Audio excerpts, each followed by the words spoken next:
सत श्री अकाल जी, जय माता दी।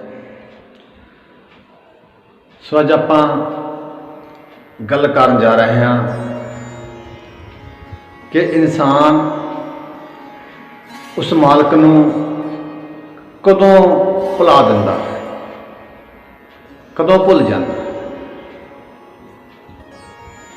देखो, जिस वक्त जन्म होना सी, ये माता दे गर्भ दे विच पुट्ठा लमकदा सी तां मालक दे अगे अरदासां करदा है, बेनतियां करदा है, ऐ सतगुरु मैनू इस कुंभी नरक दे विचों कढ,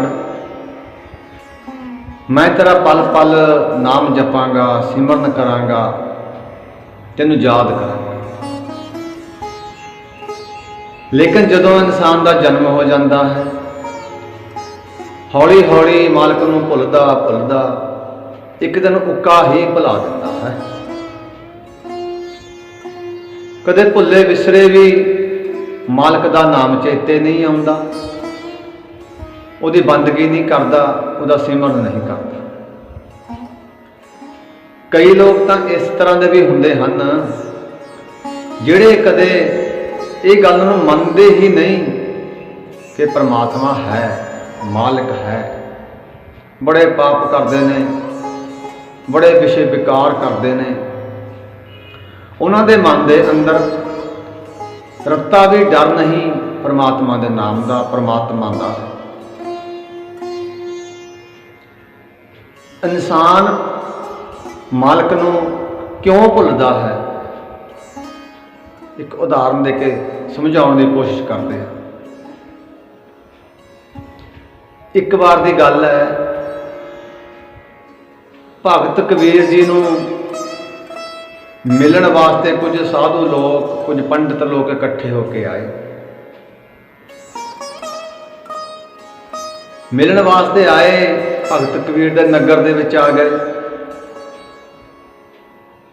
देखिया घरे माता लोई जी कल्ले बैठे ने, भगत कबीर जी घर नहीं है। नमस्कार कीती, कहन लगे माता जी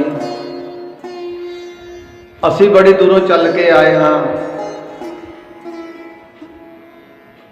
असी भगत कबीर जी के दर्शनों वास्ते आए, उन्होंने मिलने वास्ते आए। माता लोई जी कहन लगे कबीर साहब घरे नहीं है।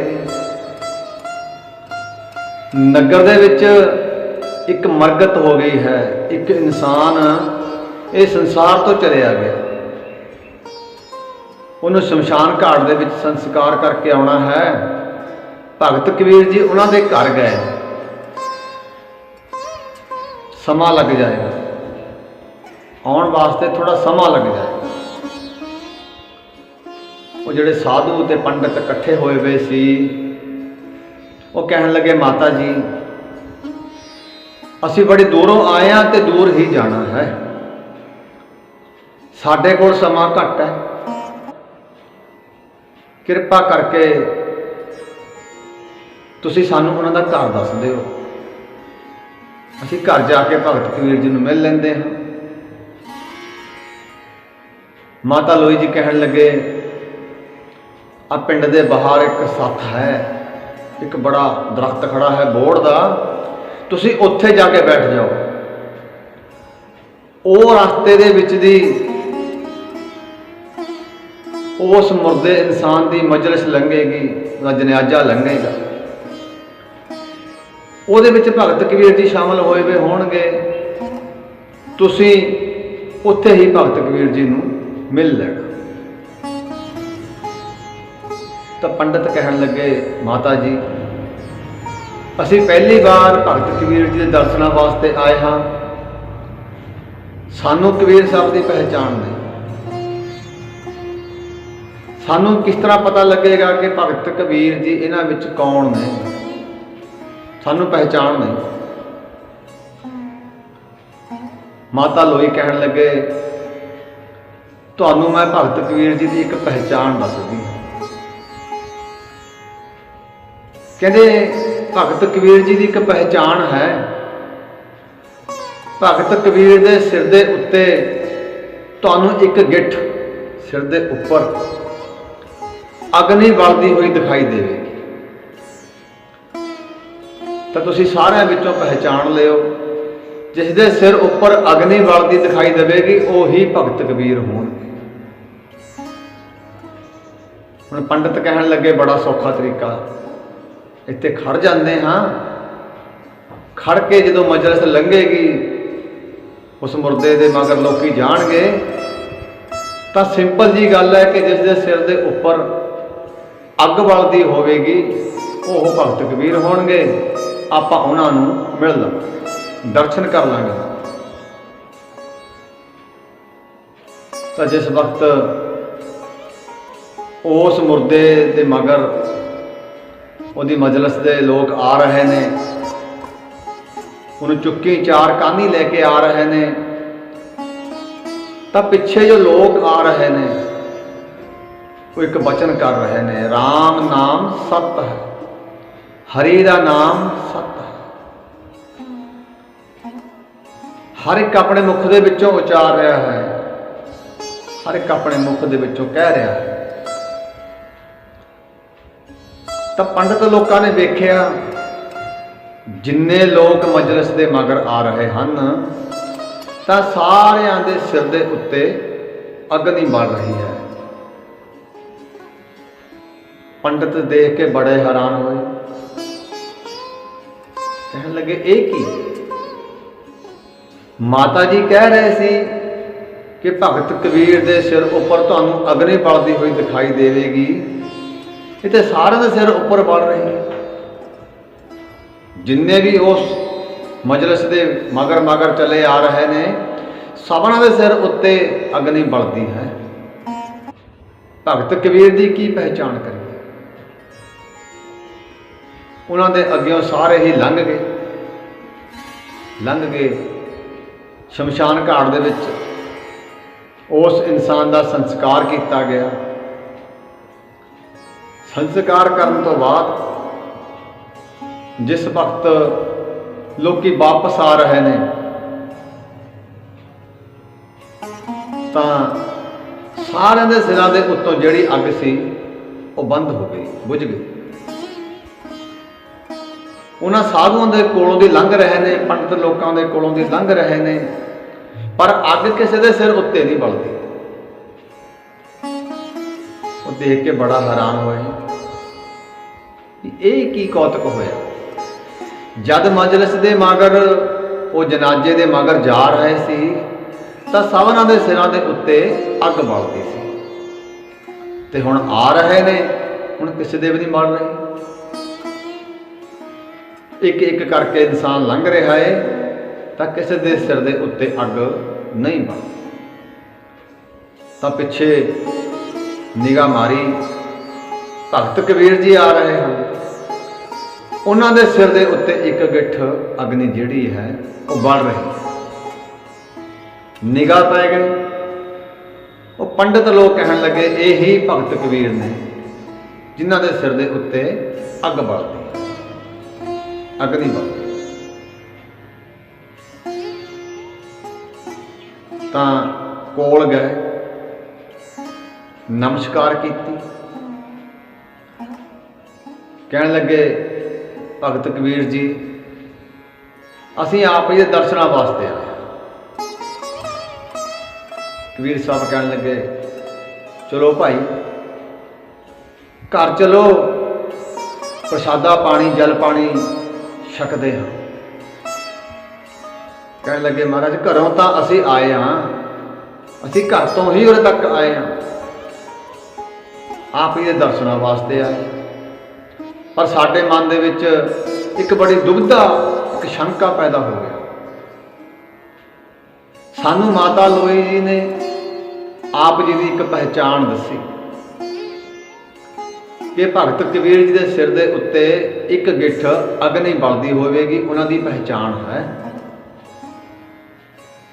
ਜਦ ਲੋਕੀ ਇੱਥੋਂ ਜਾ ਰਹੇ ਸੀ ਸ਼ਮਸ਼ਾਨ ਘਾਟ ਵੱਲ ਨੂੰ ਤਾਂ ਸਾਰਿਆਂ ਦੇ ਸਿਰਾਂ ਦੇ ਉੱਤੇ ਜਿਹੜੀ ਅਗਨੀ ਸੀ ਉਹ ਬਲ ਰਹੀ ਸੀ, ਤੇ ਹੁਣ ਵਾਪਸ ਆ ਰਹੇ ਨੇ, ਹੁਣ ਕਿਸੇ ਦੇ ਸਿਰ ਉੱਤੇ ਕੋਈ ਅਗਨੀ ਨਹੀਂ ਬਲਦੀ, ਇੱਕ ਤੁਹਾਡੇ ਸਿਰ ਦੇ ਉੱਤੇ ਜਿਹੜੀ ਅਗਨੀ ਹੈ ਉਹ ਦਿਖਾਈ ਦੇ ਰਹੀ ਹੈ ਬਲਦੀ। ਕਬੀਰ ਸਾਹਿਬ ਮੁਸਕਰਾਏ, ਕਹਿਣ ਲੱਗੇ ਇਹ ਸ਼ੰਕੇ ਦਾ ਨਿਵਾਰਨ ਅਸੀਂ ਹੁਣੇ ਹੀ ਕਰ ਦਿੰਦੇ ਹਾਂ। ਜਿਸ ਵਕਤ ਲੋਕੀ ਉਸ ਮੁਰਦੇ ਦੀ ਮਜਲਿਸ ਦੇ ਮਗਰ ਤੁਰੇ ਜਾ ਰਹੇ ਸੀ, ਮਗਰ ਚੱਲੇ ਜਾ ਰਹੇ ਸੀ, ਤਾਂ ਸਾਰੇ ਮੁਖ ਦੇ ਵਿੱਚੋਂ ਉਚਾਰ ਰਹੇ ਸੀ ਰਾਮ ਨਾਮ ਸਤ ਹੈ, ਹਰੀ ਦਾ ਨਾਮ ਸਤ ਹੈ।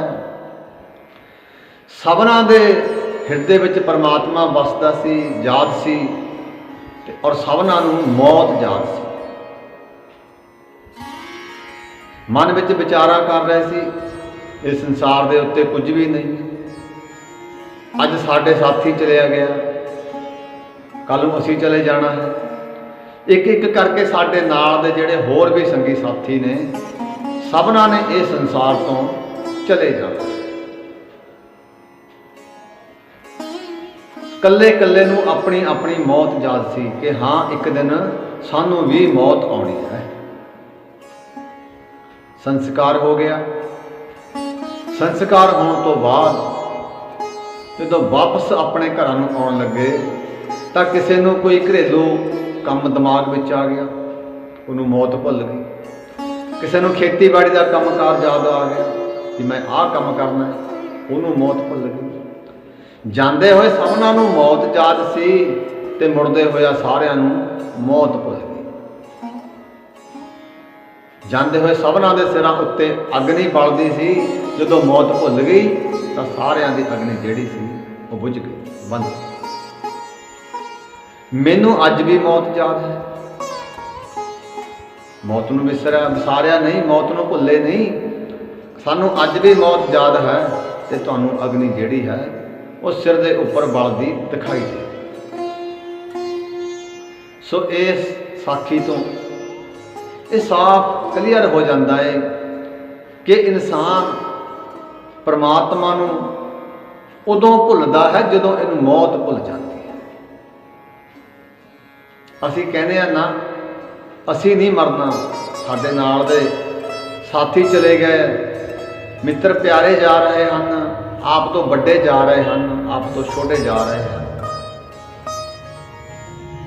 ਇਨਸਾਨ ਦੂਸਰਿਆਂ ਨੂੰ ਸ਼ਮਸ਼ਾਨ ਘਾਟ ਛੱਡ ਕੇ ਆਉਂਦਾ ਹੈ, ਪਰ ਆਪ ਕਦੇ ਨਹੀਂ ਮੰਨਦਾ ਕਿ ਇੱਕ ਨਾ ਇੱਕ ਦਿਨ ਮੈਂ ਵੀ ਇੱਥੇ ਆਉਣਾ।